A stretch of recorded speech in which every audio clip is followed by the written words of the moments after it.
রমজান মাসের প্রস্তুতি নেন। আর এই শাবান মাসে যে বিদাতগুলি আজকে অথবা কালকে রাতে হবে, 15 শাবানের রাতে আর দিনে এগুলো করবেন না। এই শাবান মাসের বিদাতগুলি সংক্ষেপে বলে দিই। শাবান মাসের বিদাত হচ্ছে, 1 নম্বর বিদাত, এই 15 তারিখের রাতটিকে শবে বরাত মনে করা। এর নাম কি? শবে বরাত। শবে বরাত নাম কোনো হাদিসেও নেই, বানানো নাম একবার। এই নাম শবে বরাতটাই উঠিয়ে দেন। এইটা হাদিস আছে নিসফে শাবান, শাবানের অর্ধেক, কি আছে? নিসফে শাবান। সুতরাং এই শবে বরাত বলবেন না। 2 নম্বর কথা, এই রাতকে ভাগ্য রজনী মনে করা। এটা ভাগ্য রজনী নাই, যে ভাগ্য লিখা হয়। ভাগ্য আসমান জমিন সৃষ্টি 50,000 বছর আগে লিখা হয়ে গেছে। আর প্রতি বছর ভাগ্য যদি জানানোর বিষয় হয় তাহলে সেটা লাইলাতুল কাদারে, কদরের রাতে, সেটা রমজান মাসে। আর এই শাবানের এই রাতের এমন কোনো বিষয় নেই যে এটা ভাগ্য রজনী। দুটো গেল, দুটো ভুল। 3 নম্বর ভুল হচ্ছে এই রাতে নফল পড়া সারা রাত জেগে, আর দিনে রোজা রাখা। এটা জাল হাদিস। সুতরাং এই জাল আর মিথ্যা ধর্ম পালন করবেন না। সহিহ নবী কারীম সাল্লাল্লাহু আলাইহি ওয়াসাল্লাম সুন্নত মোতাবেক গোটা মাসে রোজা রাখেন, 5, 10, 20টা রোজা রাখেন, অসুবিধা নেই। শুরু থেকে শুরু করে এখনো বাকি যে দিনগুলো আছে রোজা রাখেন। জি হ্যাঁ, শেষ দিকে শুধু 28, 29, 30 এই দিনগুলিতে রোজা রাখবেন না, রমজানের সাথে মিলিয়ে দেবেন না, হাদিসে নিষেধ আছে। কি বললাম? যে দিনে রোজা রাখা, রাত্রে নফল পড়া 15 শাবানে, এটাও বিদাত। 3 নম্বর। 4 নম্বর বিদাত হচ্ছে যে এই 15 শাবানের রাতে দলে দলে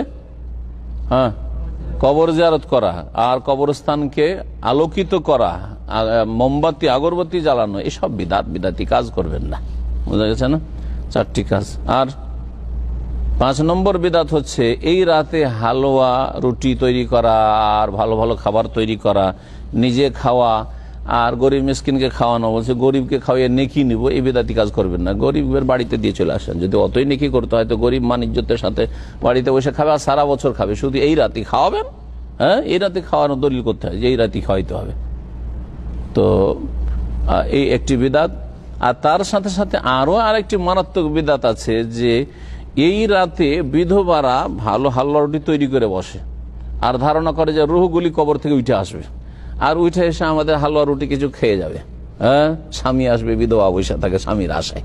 এই আর এক বিদাতে। 6 বিদাত। আজকে 5টা বিদাতের আগে আলোচনা করছিলাম, আজকে আপনাদেরকে 6 বিদাত শুনাইলাম। আশা করি এই সমস্ত বিদাত থেকে নিজেকে বাঁচিয়ে রেখে সুন্নতি কাজ করে। সুন্নতি কাজ হচ্ছে 1 নম্বর, বেশি বেশি এই মাসে অনির্দিষ্ট রোজা রাখা, যা পারেন আপনি 3, 4, 5, 7, 10, 20টা যা পারেন রাখেন।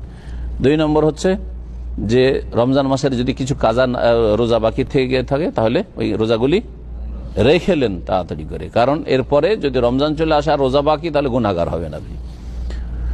আপনার স্ত্রী যদি মাসিকের কারণে রোজা বাকি থাকে, খোঁজ করেন, খোঁজ নেন যে তোমার গত রমজান রোজা বাকি আছে নাকি, তো রোজাগুলি রাখতে বলেন।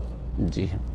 আর 3 নম্বর যে বিষয়টি সেটা হচ্ছে একটু আগে বললাম যে শেষ দিকের দিনগুলি রোজা রাখবেন। সন্দেহের দিনে 28, 29, 30 রমজান, এই দিন 30 শাবান, 28, 29, 30 শাবান, এগুলোতে রোজা রাখবেন না, যাতে করে রমজানের সাথে না মিলে যায়। সাল্লাল্লাহু আলাইহি ওয়া সাল্লাম নবিয়ানা মুহাম্মদ ওয়া আলা আলিহি ওয়া সাহবিহি আজমাইন।